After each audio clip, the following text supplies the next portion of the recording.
Bonjour, bienvenue en Transparence, le magazine de la rédaction qui parle de l'actualité et qui donne la parole à ceux qui font l'actualité. Notre invité ce midi, c'est Thierry Santa, le nouveau président intérimaire du Rassemblement. Thierry Santa, bonjour. Bonjour. Merci d'avoir accepté votre invitation. Alors, c'est l'événement politique de la semaine. Pierre Frogier a démissionné mercredi soir de la présidence du Rassemblement, une présidence qu'il occupait depuis 2005. Il l'a annoncé lors du comité directeur réuni à Boulari. Et il vous a confié la présidence par intérim. Comment ça s'est passé? Vous en aviez parlé avant? Vous saviez qu'il allait démissionner? Alors ça fait effectivement quelques semaines que Pierre Frogier m'avait informé de sa volonté de passer la main. Jusqu'à mercredi soir, les choses étaient encore incertaines, mais il a pris cette décision, je crois, après une très très très longue réflexion. Et j'en profite pour le remercier de la confiance qu'il m'accorde en ayant pris cette décision.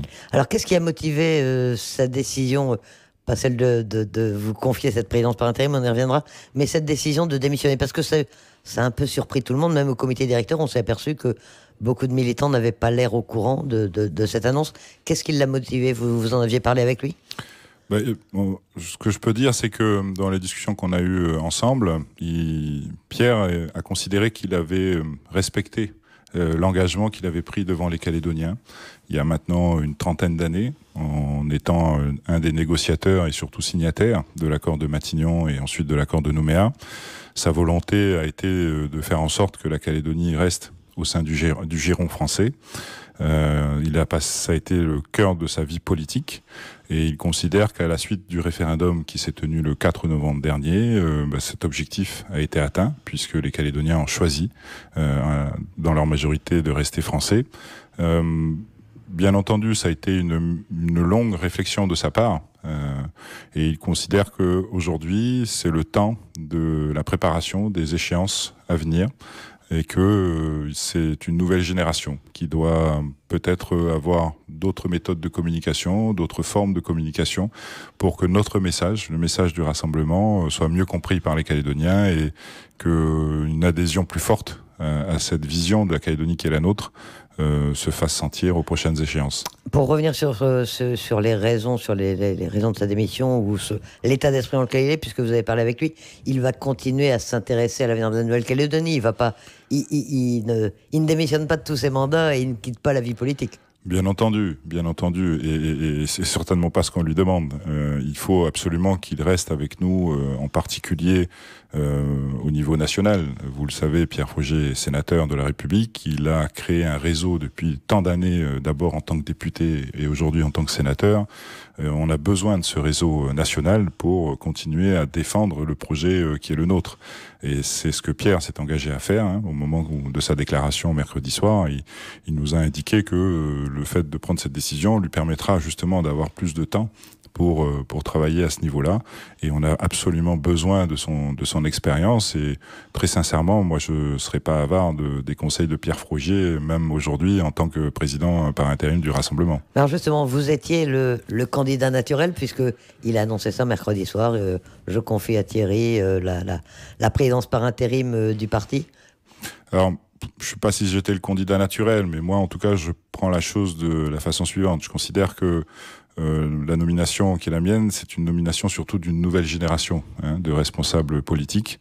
Moi, je suis dans un état d'esprit où je veux travailler en équipe avec tous les responsables de cette génération nouvelle. Quand je dis ça, je pense à Virginie Ruffnac, je pense à Alcide Ponga, je pense à Yohann Lecourrieu, je pense à Cynthia Lijard, je pense à Eddy Lecourrieu également au Mont d'Or. Enfin, toutes ces personnes quadragénaires ou quinquagénaires qui ont toujours à l'esprit, depuis le début de leur engagement politique, la volonté de défendre les idées du Rassemblement, qui n'ont jamais varié dans cette volonté. Et c'est plutôt sous cette forme-là que je prends les choses. C'est vraiment un passage de relais à une nouvelle génération. Aujourd'hui, j'en suis le porte-parole d'une certaine manière, mais c'est bien une équipe complète qu'il faut prendre en considération. C'est un changement de génération, mais c'est pas une rupture. Vous vous inscrivez dans la continuité de ce qui a été fait auparavant au sein du Rassemblement. Bien entendu, le projet du Rassemblement n'a pas changé et il ne changera pas. nous défendons une Nouvelle-Calédonie française, mais une Nouvelle-Calédonie française parce que nous sommes convaincus que c'est la seule solution pour que les Calédoniens vivent en paix les uns avec les autres. La France nous protège de nous-mêmes, nous protège du monde, parce que nous vivons dans le monde du XXIe siècle aujourd'hui, avec des puissances extérieures et des puissances économiques, surtout extérieures, qui ne se priveront pas de s'investir en Nouvelle-Calédonie et d'imposer une vision qui est la leur si d'aventure, hélas, cette petite île au milieu du Pacifique de 300 000 habitants, avec 25% des ressources du nickel du monde, se retrouve indépendante, entre guillemets, politiquement. Elle ne le sera pas économiquement, et à terme, elle ne le sera plus politiquement. Ça, c'est la conviction profonde que nous défendons déjà depuis des années, et seule la France peut nous permettre de continuer à vivre les uns avec les autres et de continuer à construire la communauté calédonienne que nous essayons de construire. Alors encore un mot sur cette mission qui vous est confiée avant d'aborder les prochains rendez-vous politiques. Vous êtes président par intérim, ça veut dire que qu'est-ce qui va se passer après? Il est prévu d'organiser un congrès électif, comment vous voyez les choses? Et est-ce que c'est vous qui allez organiser tout cela? Vous savez, le Rassemblement a toujours été un parti démocratique. Les présidents du Rassemblement ont toujours été élus. Donc là, il s'agit vraiment d'une période d'intérim provisoire pour s'organiser dans les meilleures conditions pour préparer les échéances à venir, en particulier les séances électorales provinciales. Et effectivement, tout de suite après, il est prévu l'organisation d'un congrès du parti. C'est ce que nos statuts prévoient. C'est le congrès qui élit le président du Rassemblement. Donc un congrès sera organisé tout de suite après pour élire clairement le président du Rassemblement. Et vous serez bien sûr candidat à cette présidence? Vous savez, chaque chose en son temps. Aujourd'hui, je m'efforce de faire de mon mieux dans les fonctions qui m'ont été confiées. Je crois qu'il faut se concentrer sur ça avant d'envisager la suite, quelle que soit. Alors, dans un premier temps, l'actualité, c'est le prochain comité des signataires qui doit tirer les conséquences du référendum. C'est très bientôt, c'est dans 8 jours, c'est vendredi prochain. Lors du comité directeur de mercredi, Pierre Frogier s'est livré à une analyse vraiment sans concession du référendum. Le Rassemblement est pratiquement le seul à avoir une vision aussi sombre des choses. Tout le monde dit que ça s'est bien passé. Pas vous. Vous estimez que vraiment il y a eu un certain nombre de choses qui vont pas. Pierre Frogier a parlé de déflagration, d'effet de souffle, de champ de ruines. Donc c'est vraiment une description terrible de ce référendum. C'est un fait. Vous savez, je vais rappeler peut-être à nos auditeurs que pendant des années, le Rassemblement a essayé d'expliquer aux responsables, aux partenaires politiques qui étaient face à nous, que ce référendum n'avait aucun intérêt sauf à créer à nouveau les blocs qui existaient à la fin des années 80 et qui avaient engendré les événements que nous avons connus. Et c'est un fait. Aujourd'hui, le constat, c'est celui-là. Au lendemain du référendum, on se retrouve à nouveau les deux blocs l'un face à l'autre, avec toutes les menaces que cela comporte. Quand Pierre Frogier dit que c'est un champ de ruines, c'est tout ce qui a été construit petit à petit depuis ces 30 dernières années. Aujourd'hui, on a le sentiment que tout ça a été balayé à l'occasion de ce référendum. Nous y sommes opposés de toutes nos forces, encore une fois, depuis des années. Personne n'a voulu entendre le message que nous avons essayé de faire passer d'une construction encore progressive de la société calédonienne de demain. Et tout le monde a voulu aller à ce fameux référendum pour différentes raisons. Mais le résultat, c'est celui-là. C'est qu'on a l'impression d'être revenu 30 ans en arrière, qu'à nouveau, il faut qu'on reprenne une feuille blanche et qu'on réécrive tout pour essayer de faire en sorte que la Calédonie continue à vivre en paix et en prospérité économique et avec le respect de différentes communautés qui constituent sa population pour que chacun trouve sa place et qu'on continue à vivre les uns avec les autres. Mais globalement, ce référendum s'est tout de même bien passé. Il y a eu moins de tensions qu'on pouvait craindre. C'est aussi le résultat n'est contesté par personne. Ce sont quand même des éléments positifs, non? Ou vous estimez que là aussi il y a ça, c'est au moins le seul peut-être élément positif qu'on peut tirer effectivement de ce référendum. C'est le choix clairement exprimé par la majorité des Calédoniens. Bon, c'est un fait. et personne ne nous le retirera. Il faut redire aux Calédoniens que les partisans du maintien de la Calédonie dans la France, les opposants à l'indépendance, ont gagné le référendum et personne ne pourra revenir sur ce constat. Personne ne conteste aujourd'hui les résultats de ce référendum. Je dis bien personne, ni l'État, ni les indépendantistes, ni nous. Et à partir de là, il faut qu'on ait maintenant une réflexion sur l'avenir de notre pays en ayant cet élément en tête. On ne peut plus continuer à penser que les choses continuent comme si de rien n'était, que rien n'a changé finalement avant le 4 novembre dernier. Si, tout a changé. Tout a changé dans le sens que les Calédoniens ont choisi. Et on ne peut pas faire autrement que de tenir compte de ce choix. Donc la réflexion pour l'avenir, elle ne peut se faire que dans ce cadre-là. Et dans aucun autre cadre, alors que je sais aujourd'hui que certains de nos adversaires partenaires continuent à penser que les choses continuent comme si de rien n'était. Non, c'est pas possible. Il y a un autre point de désaccord tout de même, où là aussi vous êtes pratiquement les seuls à le dire. Vous dites que l'accord de Nouméa, c'est fini. On considère que là, c'est allé un peu Nouméa... loin. Beaucoup de gens disent il va y avoir de toute façon des provinciales en mai, et puis éventuellement un deuxième, un troisième référendum. Donc l'accord de Nouméa continue jusqu'au troisième référendum, s'il y en a un. Il y aura forcément une bataille politique sur le sujet, et peut-être même juridique. Nous considérons que l'accord de Nouméa a été signé pour 20 ans. 20 ans, c'est 4 mandatures du Congrès de la Nouvelle-Calédonie. La 4e mandature arrive à terme le 5 mai prochain, au moment des prochaines élections provinciales, le 5 ou le 12 mai prochain. Nous considérons que l'accord de Nouméa a vécu et qu'à partir du moment où les Calédoniens ont fait leur choix, même si nous n'avons pas fait les 2e et 3e référendums qui sont prévus par la loi organique, mais qui étaient prévus dans l'esprit de l'accord dans les 20 années qui devaient se dérouler, et en particulier dans les 5 dernières années, c'est la dernière mandature, ils auraient dû avoir lieu pendant la dernière mandature. C'est comme ça que ça a été pensé et négocié et acté au moment de la signature de l'accord de Nouméa. Les indépendantistes n'ont pas mis en œuvre le dispositif qu'ils pouvaient pour demander l'organisation des référendums successifs. Ils l'ont fait qu'en fin de mandature, on a fait ce référendum. Les 2e et 3e référendums n'ont plus lieu d'être. Ça, c'est l'aspect politique. Mais en plus, économiquement, très sincèrement, si on est un vrai responsable politique et qui réfléchit au bénéfice de l'intérêt général des Calédoniens, on a tous conscience de l'impact néfaste que représente cette épée de Damoclès que l'on laisse au-dessus de la tête des entrepreneurs calédoniens.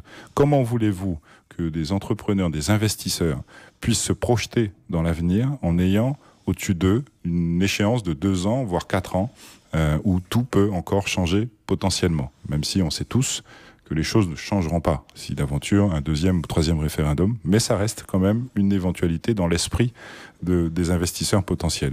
Donc c'est, dans tous les sens du terme, c'est très néfaste pour la Calédonie. C'est néfaste pour l'économie calédonienne, c'est néfaste pour les relations politiques entre les différents groupes politiques. On va encore, comme depuis tant d'années, concentrer nos joutes politique sur ce sujet de l'indépendance ou pas l'indépendance, alors que les Calédoniens nous attendent sur plein d'autres sujets, sur leur quotidien, sur les difficultés de fin de mois qui sont les leurs, sur les difficultés des entreprises aujourd'hui à continuer à prospérer, voire à vivre, à survivre, à continuer à créer des emplois, voire à maintenir des emplois, sur les difficultés des jeunes qu'on connaît et qu'on constate tous autour de nous avec le risque, les problèmes de délinquance que l'on constate. Ce sont ces sujets-là auxquels les Calédoniens veulent qu'on réponde. Or, encore une fois, avec cette opposition indépendance, pas indépendance, je crains, hélas, que le combat politique se situe plus à ce niveau-là et pas suffisamment sur les aspects quotidiens de la population. Bon, mais alors cette position, ça pose quand même un certain nombre de questions. La première, c'est les indépendantistes, ils ont l'air d'exiger ces 2 et 3e. Ils sont déjà rentrés dans la campagne pour 2020. Comment vous allez faire ? C'est un dialogue, c'est une discussion, c'est essayer de passer en force, essayer d'obtenir de l'État qu'il vous soutienne dans ce refus d'organiser un 2e référendum ? Vous savez, moi j'ai le sentiment que depuis ces 30 dernières années, on a peut-être un peu trop entendu les exigences du FLNKS. Et quand je dis ça, je parle principalement de l'État, toutes tendances confondues. On a, je suis convaincu, trop écouté les demandes du FLNKS. Vous savez, quand on a gelé le corps électoral provincial en 2007, quand l'État a gelé le corps électoral provincial en 2007, nous y sommes fortement opposé. On n'a pas été accompagné par un certain nombre de forces politiques, y compris loyalistes, entre guillemets, mais l'État a malgré tout mis en œuvre le dispositif, parce que la demande avait été fortement exprimée par les indépendantistes. Ça, c'est l'exemple le plus concret de la prise en considération peut-être trop forte et systématique des demandes des indépendantistes. Je parle aussi des corps électoraux provinciaux qui ont évolué ces dernières années, du corps électoral référendaire où on a inscrit d'office un certain nombre de personnes. Tout ça, ce sont les demandes. À chaque fois, si on est dans l'état d'esprit que ce n'est que parce que les indépendantistes acceptent quelque chose qu'on fait avancer les choses, mais à ce moment-là, moi je propose aux Calédoniens que ce soit les indépendantistes qui dirigent la Nouvelle-Calédonie.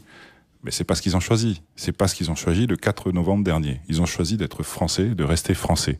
Donc, respectant la volonté populaire calédonienne, et maintenant, ayant à l'esprit cette volonté, et dès lors qu'on acte le fait que la Calédonie reste française, il n'est plus possible que des gens qui vivent ici depuis plus de 20 ans, qui ont des enfants qui aujourd'hui ont plus de 18 ans, que toutes ces personnes-là ne puissent pas participer à la vie, au choix de société de la Nouvelle-Calédonie, c'est impensable. C'est plus acceptable. Et c'est pas parce que les indépendantistes refusent de parler de ces sujets-là que nous, on n'a pas la possibilité de le faire, et que l'État, surtout, n'a pas la possibilité de nous entendre. Alors, autre question, s'il n'y a plus d'accord, puisque vous dites l'accord de Nouméa, c'est fini, il ne peut pas y avoir de vide juridique, il faut bien qu'il y ait quelque chose. S'il n'y a plus d'accord, qu'est-ce qui se passe? Qu'est-ce qu'on met à la place? Et comment on arrive à trouver une autre solution? Ça veut dire qu'il faut se mettre autour de la table, qu'il faut encore négocier, discuter avec nos partenaires au sens large. C'est encore possible de discuter avec les indépendantistes aujourd'hui? C'est pas possible, c'est nécessaire.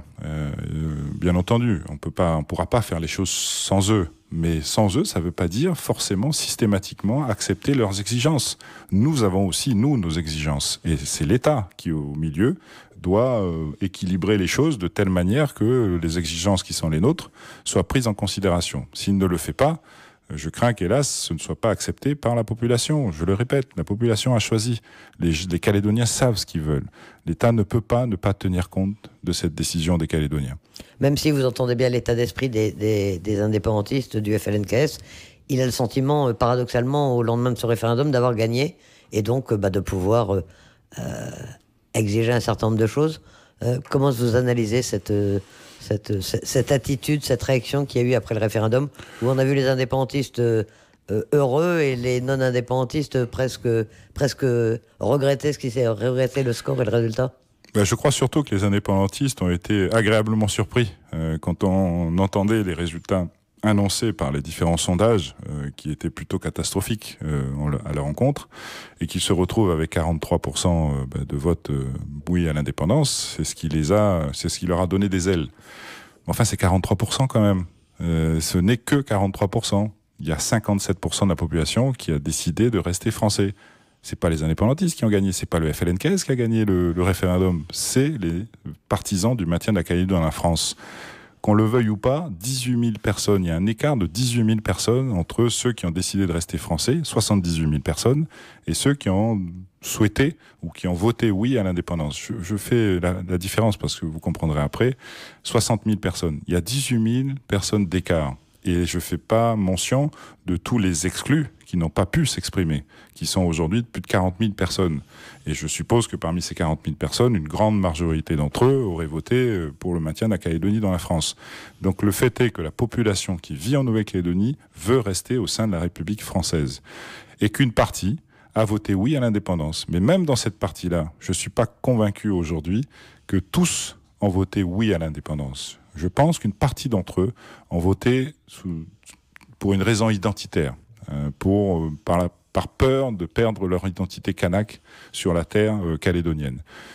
Ce que je veux bien entendre, et il faut en parler, et il faut en discuter avec eux pour expliquer à ces gens-là que la meilleure façon de garder cette identité qui est la leur et de respecter ce qu'ils sont et leurs ancêtres et leurs coutumes et leurs vision du monde et leur façon de vivre, c'est peut-être paradoxalement de rester français. Parce que la France aujourd'hui, encore une fois, nous protège. Elle nous permet de vivre comme nous le voulons, nous, Calédoniens, ici en Nouvelle-Calédonie, sans rien nous demander en échange. Pourquoi espérer changer les choses en espérant que on aura plus de possibilités de s'exprimer dans son identité. Au contraire, si d'aventure, c'est ce que je disais tout à l'heure, la Calédonie devenait indépendante, mais c'est le plus gros risque que pourrait supporter la population kanak de se faire, comment dire, j'essaie de trouver les bons termes, de se faire étouffer par une force extérieure telle qui n'a pas du tout la même logique des droits de l'homme que peut l'avoir la France, et de se retrouver finalement des étrangers sur leur terre d'origine. Alors en attendant, le Rassemblement dit donc, considère donc que l'on est face à un champ de ruines aujourd'hui, que l'accord de Nouméa est fini. Dans ce contexte, à quoi va servir le comité signataire? Parce que vous allez y participer dans 8 jours. Qu'est-ce que vous en attendez? Si les choses se passent comme l'État nous l'a présenté, ou plus exactement comme le haut-commissaire nous l'a présenté lundi dernier, parce que vous savez qu'on a eu une réunion de préparation lundi dernier en format comité des signataires avec monsieur le haut-commissaire. Si les choses se passent telles qu'il nous l'a présenté, très sincèrement, je ne vois pas pourquoi on va faire 20 000 km pour parler de ces sujets. Je m'explique. L'État prévoit une séquence le matin et une séquence l'après-midi. Et la séquence du matin, on a une grande partie de la matinée qui va être consacrée à l'analyse technique du référendum. C'est-à-dire le bilan de la manière dont ça s'est passé. La manière dont les corps électoraux ont été modifiés, la manière dont la commission de contrôle présidée par monsieur Lamy donc a géré les choses tant en amont qu'au moment, le jour même du référendum, la manière dont les bureaux décentralisés ont fonctionné, enfin tout ce qui concerne le fonctionnement ou l'organisation du référendum. Et puis vous avez en fin de matinée une petite séquence sur l'analyse de l'avis du Conseil d'État qui avait été demandé à l'époque par le fameux G10, je ne sais pas si vous en souvenez, et qui aboutit à un avis sur la pérennité de l'accord de Nouméa justement jusqu'au 2e et 3e référendum. Un avis que nous ne partageons pas, bien entendu, vous l'avez compris. Et c'est peut-être cette séquence-là qui est la plus intéressante de la matinée. Et l'après-midi est prévu donc toutes les questions économiques et sociales à la Maison de la Calédonie.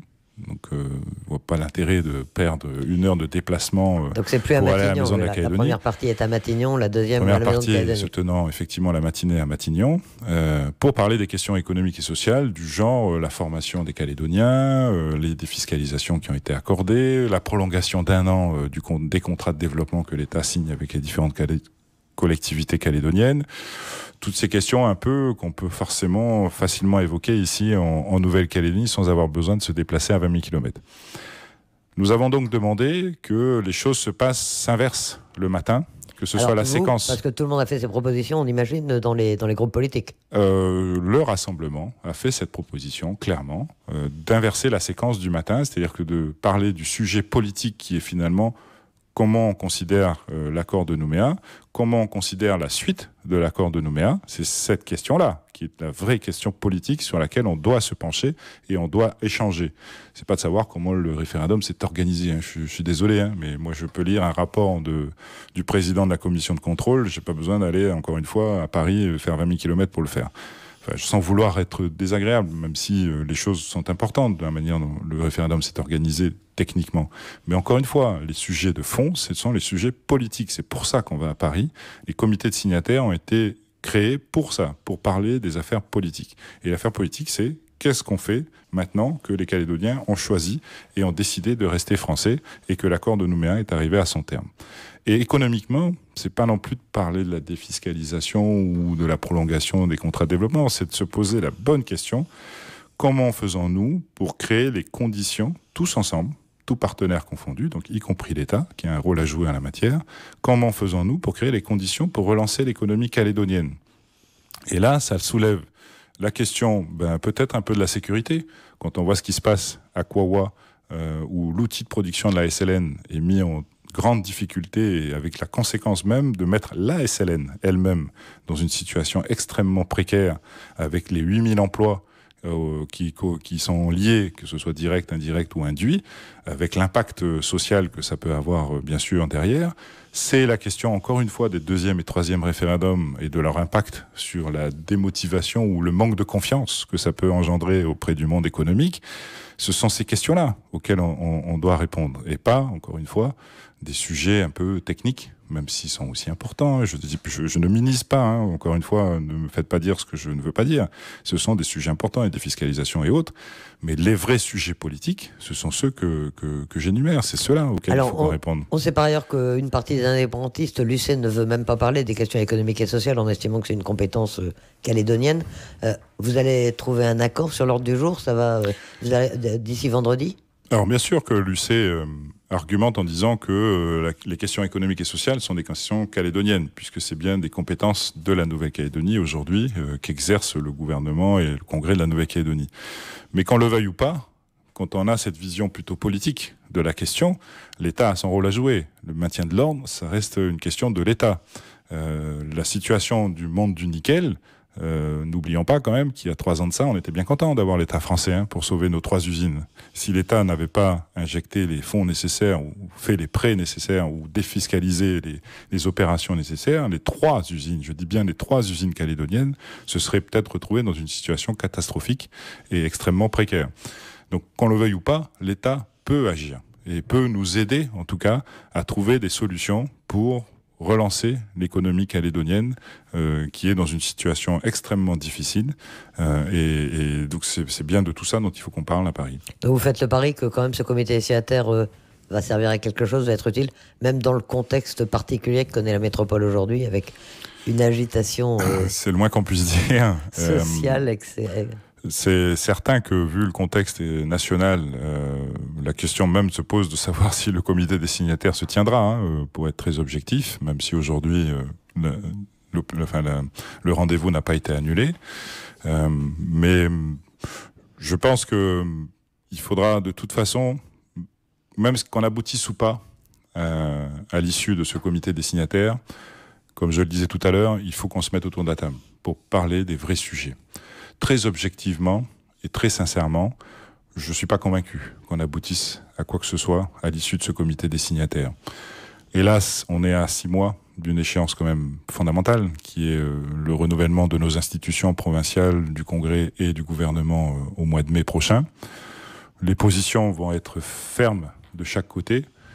Il me semble que c'est davantage après cette échéance que véritablement des discussions de fond et des discussions apaisées et productives, je vais dire ça comme ça, peuvent être envisagées. Là, on est dans une période déjà électorale ou préélectorale. C'est pas dans ces périodes-là qu'on arrive à faire avancer les choses. Il faut être honnête. Alors justement, donc comité signataire le 14 décembre. Bon, après, c'est les vacances pour beaucoup de gens.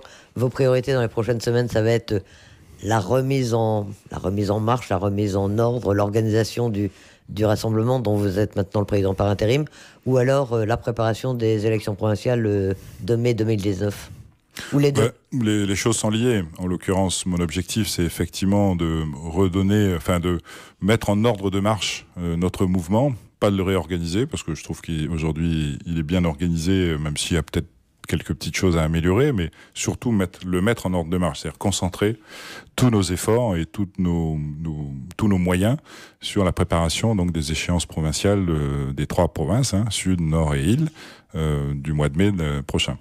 Avec une grande question que vous sentez partout, il y a un appel à l'union d'un certain nombre de gens qui l'ont déjà lancé, puis on sent dans la population que la division des partisans du maintien dans la France, ça fatigue un peu. Est-ce que cette union est possible dans la perspective des provinciales, avant, après? Comment vous voyez les choses? Je pense que tout est envisageable. Il faut fermer la porte à rien. J'entends effectivement cette expression de plus en plus forte d'une partie de la population de créer un front face au FLNKS, un front loyaliste face au FLNKS. Maintenant, encore une fois, tout est possible. Encore faut-il que nous soyons bien d'accord sur le fond de la démarche. Il ne s'agit pas de créer une alliance de circonstances qui, quelques mois après, se détache parce que on n'aura pas justement en amont pris le temps de bien poser les choses et de bien se mettre d'accord sur les objectifs qui sont les nôtres. Et je ne parle pas simplement du maintien de la Calédonie de la France, ça tout le monde le partage, mais c'est comment on atteint cet objectif fondamental et surtout quelle société on veut proposer aux Calédoniens demain. Et dès lors qu'on arrive à trouver des positions communes sur ces deux questions fondamentales, bien entendu, tout est envisageable. Il y a déjà des discussions, des rapprochements entre vous. C'est à l'ordre du jour des différents partis politiques? Ça fait partie déjà de quelques discussions depuis quelques temps, oui. Eh bien, nous aurons bien sûr l'occasion d'en reparler. En attendant, vous partez quand pour Paris, pour ce comité des signataires? Alors, s'il est maintenu, j'ai prévu de quitter le territoire dans la nuit de dimanche à lundi. Et c'est Pierre Frogier qui conduira la délégation? C'est vous? Comment ça va se passer, les choses? Encore une fois, je crois qu'il y aura plusieurs personnes dans cette délégation du rassemblement et on sera une équipe à être face à nos partenaires, que ce soit l'État ou nos partenaires adversaires indépendantistes. Thierry Santa, président par intérim du rassemblement, merci d'avoir accepté notre invitation dans ce magazine. Merci de l'invitation.